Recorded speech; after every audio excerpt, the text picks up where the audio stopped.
Bonjour et Boker Tov, nous allons étudier la troisième montée, le Shlishi de Parashat Vayeshev, dans le cadre du Bet HaMidrash Hillel, Bet HaMidrash fondé à la mémoire du Rav Hillel Pevzner, Zichrono Livracha. Notre étude commence au Perek Lamed Zayin, au chapitre 37 du livre de Bereshit, Pasuk Rav Gimel, verset 23. Donc nous avons vu hier que les frères de Yosef ont décidé de le tuer, de se débarrasser de lui.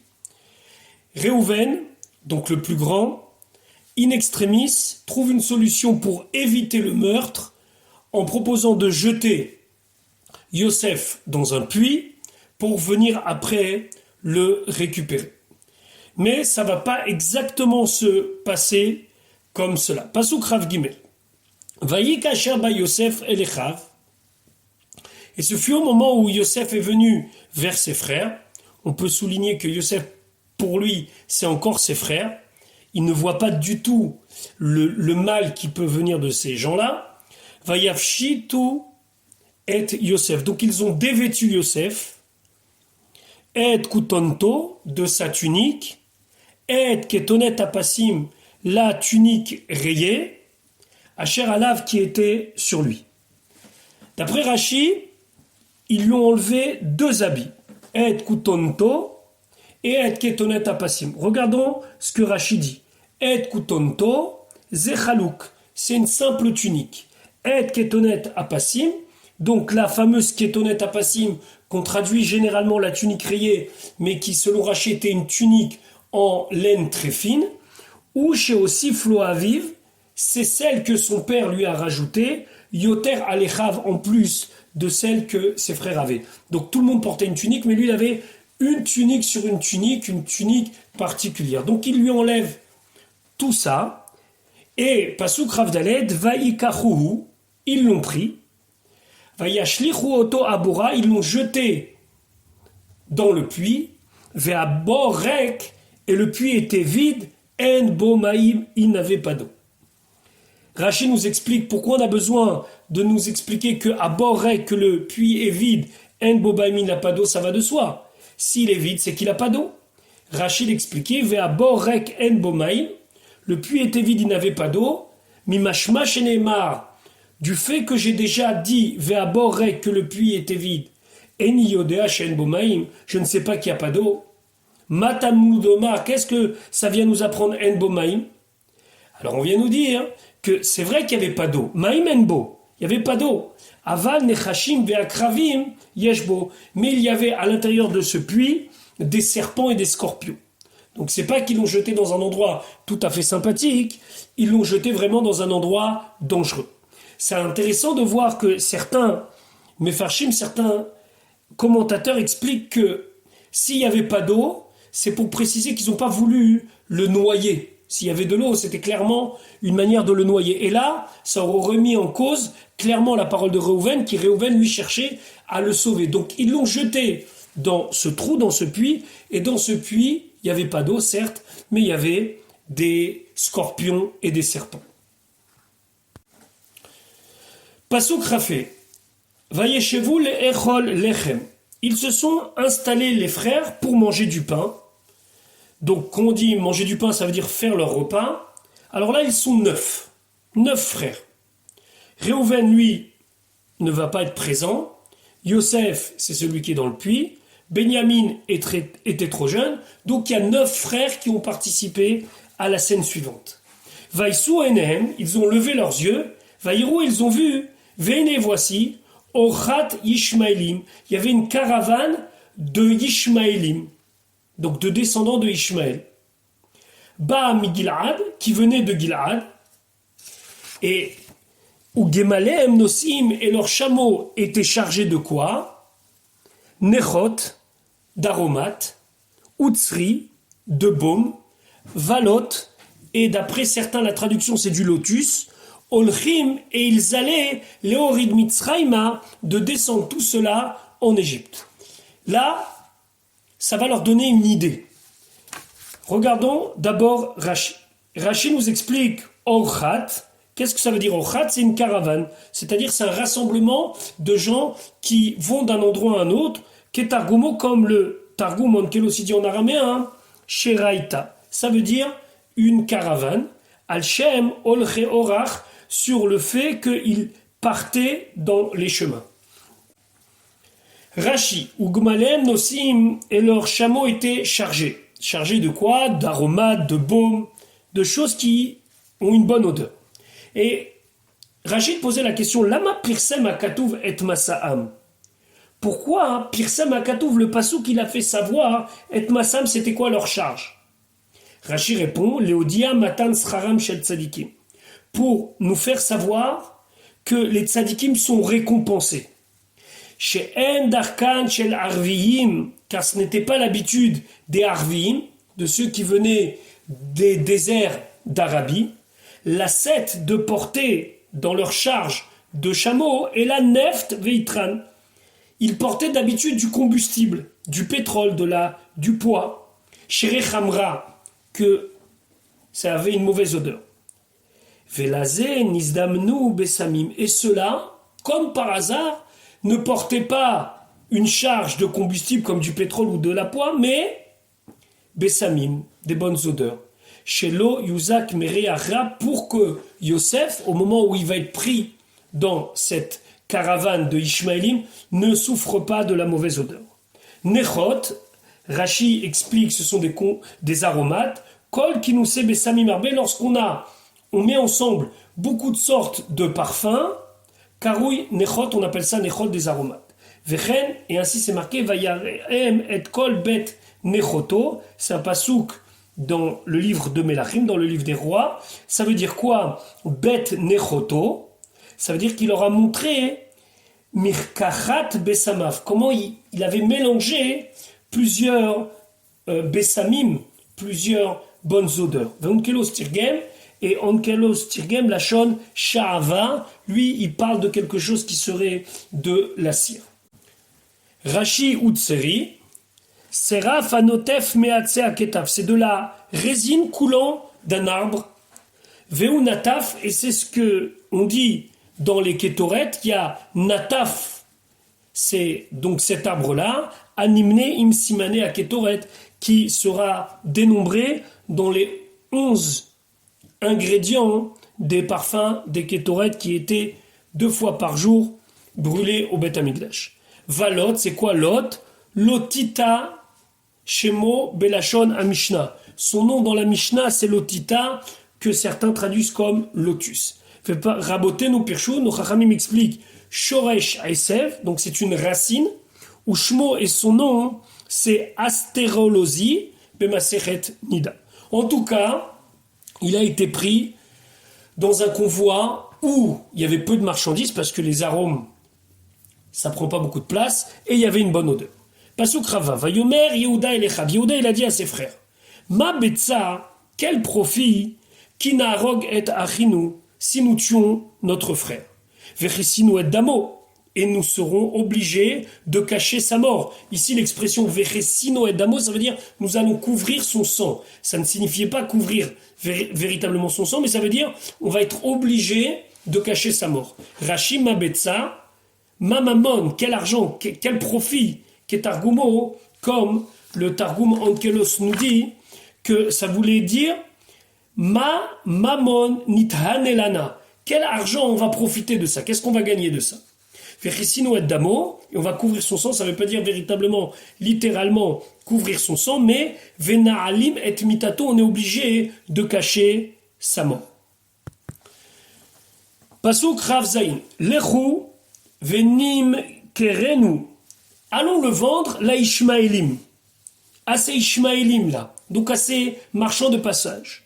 Veyadenu al tiebo, et notre main ne sera pas sur lui, ça veut dire nous n'allons pas entraîner directement sa mort. Ki achinu besarenu, car c'est notre frère, notre chair. Vaishmeu echav, et ses frères l'ont entendu. Vaishmeu, Rashi explique, pas seulement ils ont entendu dans le sens prêter l'oreille. Vekabilumine, ils ont accepté ce qu'il a dit, ainsi explique Onkelos. Vechol shemia shei kabbalat dvarim kegonze. Et des fois, l'expression shemia, ça veut dire accepter la chose. Kegon, par exemple, Vaishma Yaakov El Aviv. Et Yaakov a écouté, a entendu son père. Ça veut dire qu'il a accepté les paroles de son père. Naase venishma, lorsqu'on va recevoir la Torah, on va dire, nous ferons et nous comprendrons. Mais Turgeman Nekabel, on va accepter. Naase venishma, ça veut dire qu'on va faire et on va accepter. Et toutes les expressions on voit prêter l'oreille, entendre avec l'oreille. Par exemple, Vaishmeu et kol Hashem Elokim mitalech bagan. Ils ont entendu la voix de Dieu qui allait dans le Gan Eden. Verivka shomaat, et Rivka entendait. Vaishma Israël, Israël a entendu. Shamati et telunot, j'ai entendu les plaintes. Alors à ce moment-là, il faut regarder la traduction d'araméen. Et là, à ce moment-là, kula metargemina, toutes ces expressions sont traduites ou shema'u, ou shma'at, ou shma', shemiya, kodamai. Tout ça, ça veut dire entendre, véritablement entendre avec les oreilles. Alors que quand la traduction de Vaishmeu, elle est différente, alors le Onkelos aussi dit Vekabilumine, ils ont accepté de lui. L'Or HaChaim explique ici qu'à travers cette vente, ils ont voulu finalement répondre à leur interrogation. Vous vous rappelez que lorsqu'il a rêvé, alors les frères, ils ont été jaloux, ils l'ont beaucoup haï. Et ils ont dit, venire mayu chalomotab. On va voir au final, qu'est-ce qui va se passer avec tous ces rêves de grandeur. En le tuant, ils pensaient éliminer ses rêves. Mais ici, ils veulent plus le tuer. Alors qu'est-ce qu'ils veulent faire? Ils veulent le rendre au statut d'esclave. Si ça devient un esclave, automatiquement un esclave, il peut pas avoir une destinée de roi ou de prince. Donc, certes, ils vont pas le tuer, mais en le vendant, ils le condamne, entre guillemets, à être un esclave, et donc impossible que les rêves s'accomplissent. Pasuk Rafret. Vaya'avru anashim midianim. Et là sont passés un autre convoi, mais cette fois-ci de anashim midianim, de Midian. Socharim, des commerçants. Vayimshechu, et ils l'ont tiré. Qui? Les enfants de Yaakov, donc les frères. Vaya'alu et Yosef, ils ont fait monter Yosef minabor du puits. Vayimkeru et Yosef, ils ont vendu Yosef la Ishmaelim ou Ishmaelim. Pour quelle somme? Be'esrim kasef. Pour 20 pièces d'argent, qui correspond plus tard, ce qu'on appelle dans la Torah, 5 slimes. Vayaviu et Yosef, et eux, ils ont amené Yosef, Mitzraïma, en direction de l'Égypte. Alors je dois vous dire que ici c'est très compliqué de comprendre quel est le rôle exactement du premier convoi, celui d'Ishmaélim, puis du deuxième des Midianim. Qu'est-ce qui s'est passé exactement? Nous allons avoir ici Rashi, même si plus tard dans le Chumash on verra que Rashi refait la scène entre guillemets un petit peu différemment de ce qu'il va dire maintenant. Rashi va Ya'avru Anashim Midianim, ils sont passés des gens de Midian, Zoï Shaira Acheret, c'était un autre convoi. Veodiacha, Katouf, le pasuk veut te faire savoir, chez Nimkar, Pe'amim Arbe, qu'il a été vendu plusieurs fois. Donc, au Ishmaélim, puis au Midianim, ou bien au Midianim, puis au Ishmaélim, les choses ne sont pas claires, mais en tout cas, il a été, entre guillemets, marchandé et commercé par différents groupes de commerçants. Vaïm Shechou, ils l'ont tiré, qui l'a tiré? Quand on voit le pasuk, on a l'impression que c'est les Midianim. Non, Rachid nous dit, Bnei Yaakov, c'est les Bnei Yaakov qui ont tiré et Yosef minabor du puits. Vaïm Kerou, la Ishmaelim, ils l'ont vendu aux Ishmaelim. Va Ishmaelim, les Midianim, et les Ishmaelim, ils ont vendu aux Midianim. Va Midianim, Machou, Oto, les Mitzraïm, et eux, les Midianim, ils l'ont vendu à leur arrivée en Égypte. Voilà, Yosef est vendu.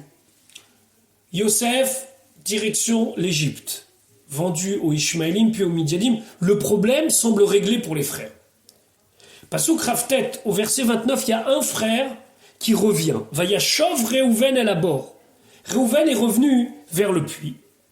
Veine en Yosef babor. Et il n'y a plus de Yosef dans le puits.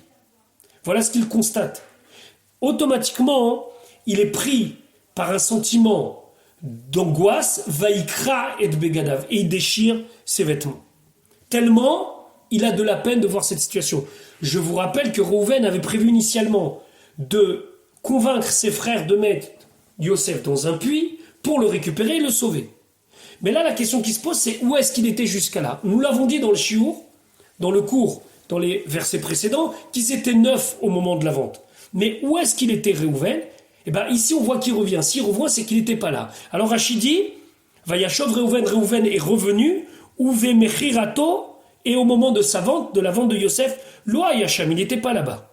Pourquoi? Première raison selon Rashi, chez Igi a car était arrivé Yomo son jour, l'hiler d'aller où les Shamesh est à vivre et de servir son père. Donc il les a laissés, il revient au bout d'un certain temps, il n'y a plus de Yosef. Davavacher, une autre explication, Asouk, Aya, il était occupé Besako ou Veta Anuto, avec son sac et son jeûne. C'est quoi son sac et son jeûne? Avant, les gens, lorsqu'ils voulaient avoir une période de pénitence, ils mettaient une grosse toile sur eux, comme un espèce de sac de pommes de terre pour montrer qu'ils étaient dans une période de remise en cause. Ou Veta Anuto et son jeûne. Réhouven était parti s'exiler pour un petit peu se remettre en cause. Sur quoi? Al Bilboul Yetsu Aviv. Sur le fait qu'il a bouleversé la couche de son père. On se rappelle qu'à la mort de Rachel, Yaakov comptait s'installer chez Bilha, la servante de Rachel. Et Réhouven prend la couche de son père et l'installe chez Léa, sa mère. Et il s'est dit, c'est pas possible que ma mère a une rivale toute sa vie, qui était Rachel, sa sœur, mais qu'en plus elle va supporter qu'une simple servante, la servante de sa sœur, soit sa rivale. Et on sait que ça a énormément déplu à son père. Donc Réhouven, il est là dans un sentiment où il regrette son acte. Donc il s'éloigne et il revient, comme pour faire pénitence. Vaikra et Begadav, il déchire son habit, donc on a dit par peine. D'après certains commentateurs, ce n'est pas, Rashi en parle pas, mais d'après certains commentateurs, il déchire son habit parce qu'il pense que son frère est mort. Pasuk Lamed, verset 30, Vayashov Elechav, il est retourné vers ses frères, Vayomar, et il leur a dit, Hayeled enenu, l'enfant n'est plus là. Vani et moi, Anna, où Aniva, où je vais aller? Rashi explique, Anna, Aniva, et moi, où je vais aller? Anna Evrach, moi, où vais-je me sauver, Mitsaro chez là-bas, de la souffrance de papa? Il est complètement angoissé. Et finalement, on a ici une allusion au fait qu'il va dire à ses frères quel était son plan initial. Donc là, les frères sont très embêtés. Yosef n'est plus là. Et donc, ils vont mettre en place un stratagème, un scénario qui va pouvoir expliquer sa disparition à leur père. Pasuk Lamed Aleph, verset 31. Vaïkrou, ils ont pris et ketonet Yosef, la tunique de Yosef. Vaïashritu seirizim, ils ont égorgé un chevreau. Vaïdbelu et hakutonet, ils ont trempé la tunique badam dans le sang. Déjà, pourquoi un chevreau? Rashi explique seirizim, damo, son sang, le sang du chevreau. Domé, l'échelle à l'âme, ressemble à du sang humain. Autre interrogation de Rashi, une tunique, ça se dit kétonet ou koutonet? Au début du passage, on dit vaïkrou et kétonet Yosef, puis après ils disent vaïdbelu et hakoutonet. Alors Rashi dit hakoutonet zeshema. La tunique, ça se dit hakoutonet. Ou kesheid vuka leteva acheret, et quand elle est collée avec un autre mot, kegon par exemple kétonet Yosef, la tunique de Yosef, kétonet pasim, la tunique aux différentes barres, la tunique rayée, ketonet bat, la tunique de lin, nakut ketonet. Alors là, on ne dit pas koutonet, mais ketonet. Donc, si on doit dire comment on dit une tunique, c'est koutonet. Comment on dit la tunique de Yosef? Ketonet Yosef. C'est important ici de souligner quelque chose qui n'est pas expliqué dans Rashi, mais qui est expliqué dans le Al-Sher. Le Al-Sher, il dit pourquoi ils en sont arrivés à cette histoire-là de tremper la tunique dans du sang de chevreau pour faire croire qu'il a été dévoré par une bête. Ils se sont dit la chose suivante. Si on va récupérer Yosef chez les Égyptiens, les Ishmaélim, les Midianim, selon le parcours que Yosef avait déjà traversé, Yosef ne manquera pas de se venger sur nous et de dire à son père, tu sais papa, ils m'ont vendu, ils voulaient me tuer. Si on va dire à Yaakov il est mort, il va nous dire où est sa tombe, où est son cadavre. Donc, qu'est-ce qu'il nous reste à faire? Il nous reste à faire un scénario dans lequel Yosef disparaît sans qu'on puisse avoir de pistes pour retrouver son corps. Et qu'au final, Yaakov désespère de le retrouver. Pasuk Ladbet, Vayesha Lechou, et donc ils ont envoyé Et ketonet apassim, donc la tunique aux rayures, Vayaviu el aviem, mais ils l'ont apporté à leur père. Vayomeru, ils lui ont dit Zot matsanu. Ceci on a trouvé. Hakerna, est-ce que tu peux reconnaître maintenant Haketonet bin Nechai, est-ce que c'est la tunique de ton fils, Imlo ou non? Les commentateurs expliquent que le mot Vaïcha Lechou, ça veut dire qu'ils ont fait envoyer par un intermédiaire. Quel intermédiaire? Qui a été choisi pour être ceux qui vont présenter la tunique à Yaakov? Ce sont les enfants de Zilpa et de Bila. Comme ça nous explique le Targum Yonatan Ben Uzien, le Targum Yerushalmi. Pourquoi? Parce que eux c'était les plus proches de Yosef. Donc si eux vous voient Yaakov pour lui dire est-ce que c'est bien la tunique de ton fils, il ne pourra pas les soupçonner de haine envers Yosef, puisque nous l'avons vu au début de la paracha, qu'il était très proche d'eux. Réaction de Yaakov, Pasuk Lamed Gimel, Vayakira, il l'a reconnu. Vayomer, il a dit Ketoned Beni, c'est la tunique de mon fils. Chaya Ra'a Achalteu, une bête sauvage l'a dévoré. Tarof Toraf Yosef, Yosef a été mis en pièces. Rashi, Vayomer, il a dit Ketoned Beni, c'est la tunique de mon fils. Chaya Ra'a Achalteu, il y a une bête sauvage qui l'a dévoré. Netza bo Ruach HaKodesh. Tout d'un coup, il a eu une étincelle de Ruach HaKodesh, d'Esprit Saint. Pourquoi? Parce que Sopho, chez Tidgare bo Eshet Poutifar. Qu'au final, la femme de Poutifar va lui chercher des histoires. Et la femme de Poutifar va se comporter envers lui comme une chayara, une mauvaise bête. Maintenant, Rashi pose une question simple. S'il a déjà eu le Ruach HaKodesh, comme ça, il a eu un moment de discernement d'ordre prophétique. Alors Rashi pose une question, pourquoi Kadosh Baruch Hu ne lui a pas dévoilé directement? Dire ton fils n'est pas mort, il est là et là. Les filles, parce que les frères, quand ils ont vendu, ils ont fait un cherem, c'est-à-dire qu'ils ont pris sur eux qu'il est strictement interdit, sous peine d'excommunication, sous peine de malédiction, si l'un d'entre eux va dévoiler ce qui s'est passé avec Yosef. Ils étaient 9. Et pour faire un cherem, et pour faire cette excommunication, il faut être 10.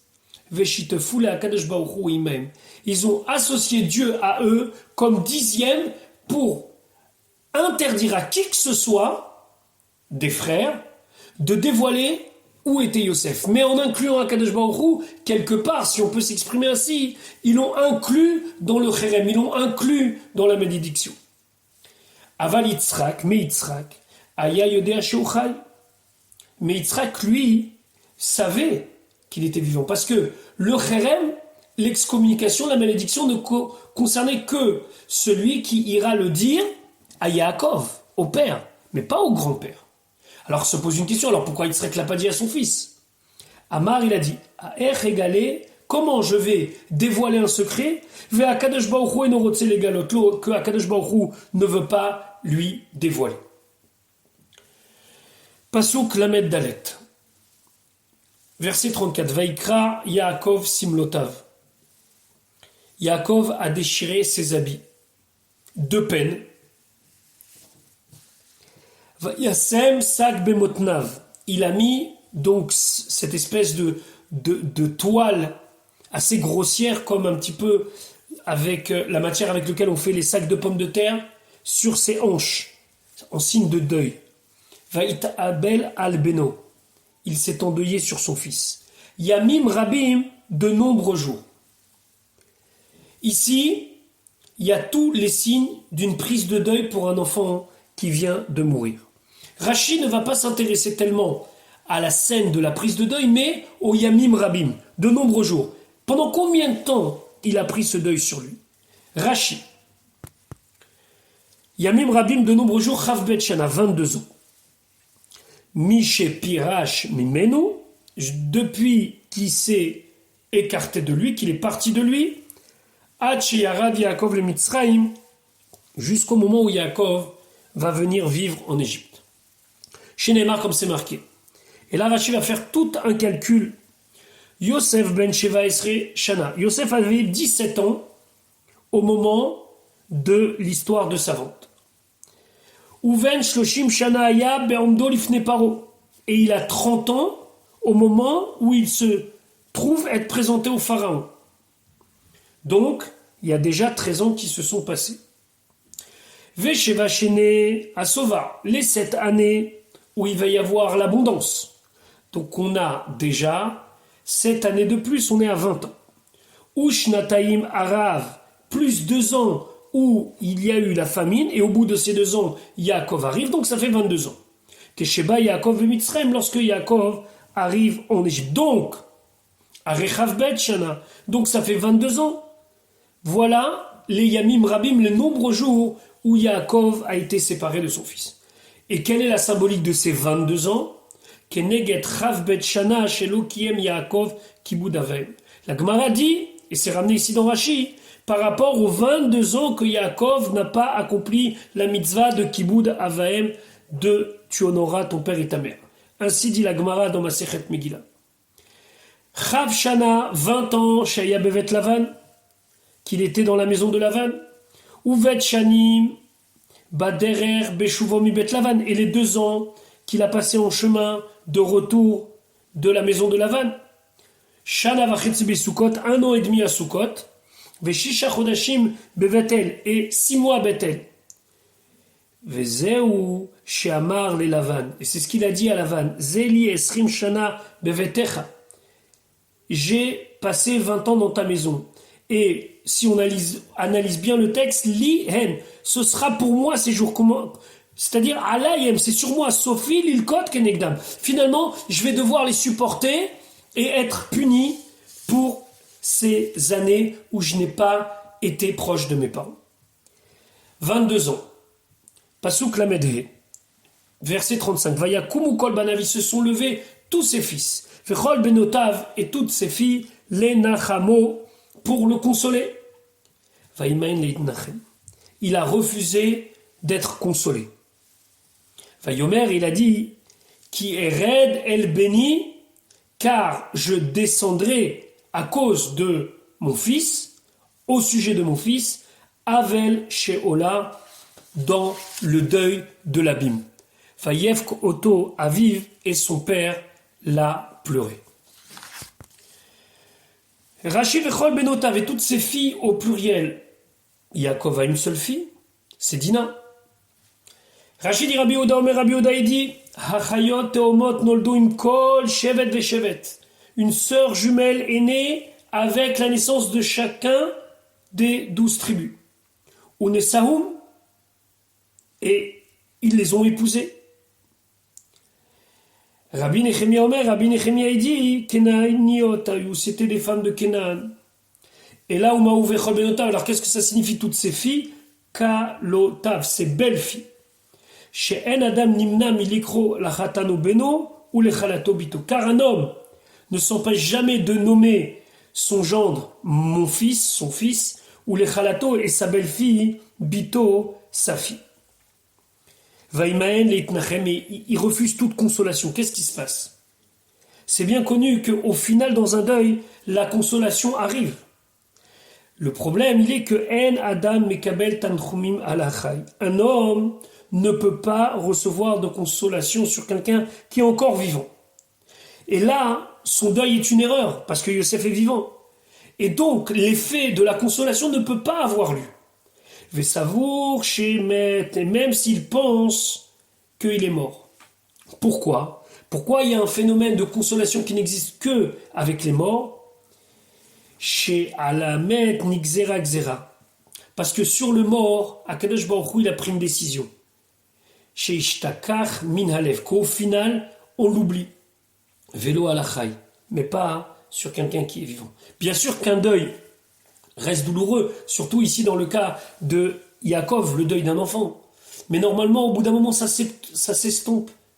Mais là, il n'arrivait pas. Il n'arrivait pas parce qu'en vérité, La Xéra, ça veut dire qu'Akadosh Baruch Hu, il avait dit, et il le dit jusqu'à aujourd'hui, que le mort s'oublie petit à petit, mais pas le vivant.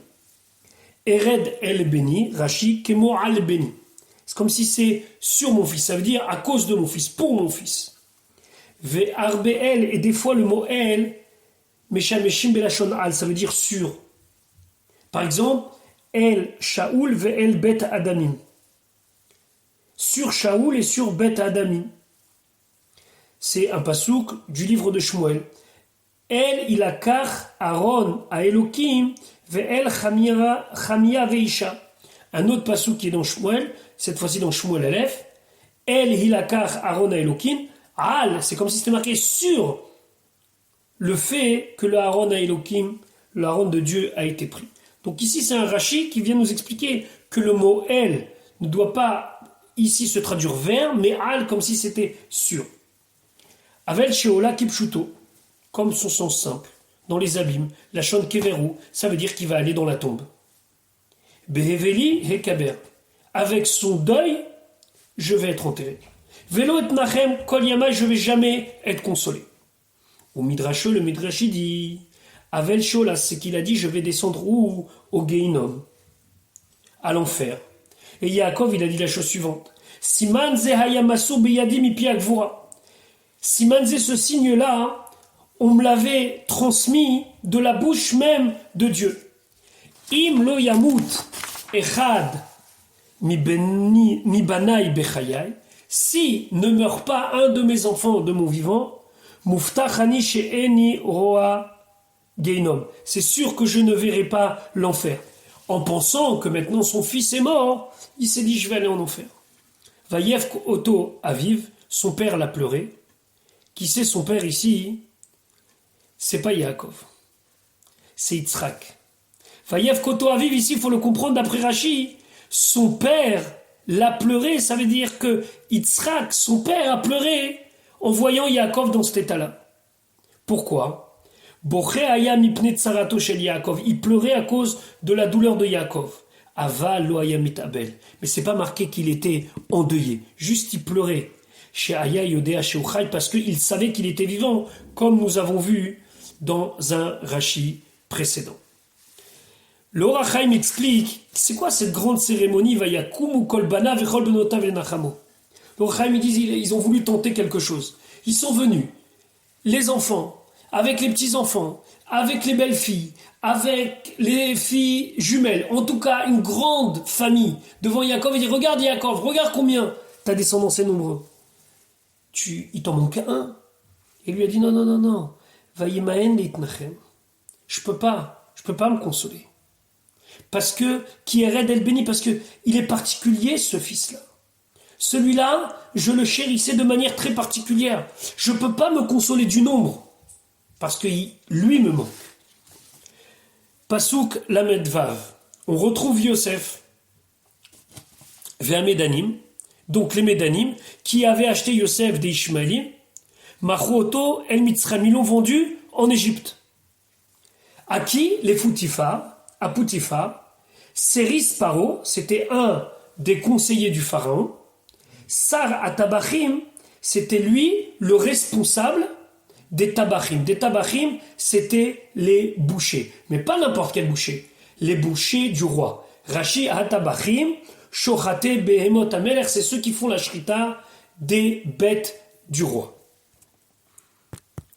Pour finir, il y a ici une très belle explication d'un commentateur qui s'appelle le Tzeror Amor, qui dit, c'est bien connu que Sha'are Dima Lonin Alou, que les portes du ciel où se trouvent les pleurs de notre filote ne sont jamais fermées.